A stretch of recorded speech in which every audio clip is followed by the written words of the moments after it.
आज जो बारिश हुआ, कल जो बारिश हुआ है, तो कल के इसमें हमें 131 mm 3 जगह पे दरबंदरा, मरमागवा एंड सांकलीम, ये 3 जगह पे हाईएस्ट रेनफॉल मिला है। बाकी के जो भी स्टेशन है सभी उसमें भी 80-90 mm अब रेनफॉल मिला है।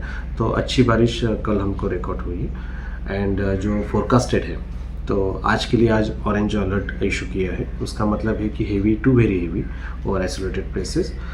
ये जो बारिश होगा वो पूरा दिन का बारिश के बारे में हम बात कर रहे हैं। देन उसके बाद सब्सिक्वेंटली हम isolated heavy rainfall next 5 days के बारे में बात कर रहे हैं। सर अभी तक average rainfall all over Goa के क्या हुई है, कुछ पता? अभी जो बारिश हम देखते हैं तो 1 जून ऑनवर्ड्स ऑलवेज देखते हैं। तो 1 जून टिल 18 अगस्त अभी तक हमारा 2325 mm रेनफॉल रिसीव हुआ है। अगेंस्ट नॉर्मल है 2472, तो -6% है। सो लगभग ऑन एवरेज जो जितना एक्सपेक्टेड बारिश है उतना बारिश अभी तक हुआ है। सर आगे भी बारिश कैसे, क्या अभी तक प्रेडिक्शंस की? नेक्स्ट 5 डेज के लिए जो हमने बोला था कि नेक्स्ट 5 डेज के लिए आइसोलेटेड हेवी बारिश हम बोल रहे हैं। एंड उसके बाद ग्रेजुअली बारिश जो अभी हम देख रहे हैं कि थोड़ा सा बारिश कम होता हुए हमें दिख रहा है।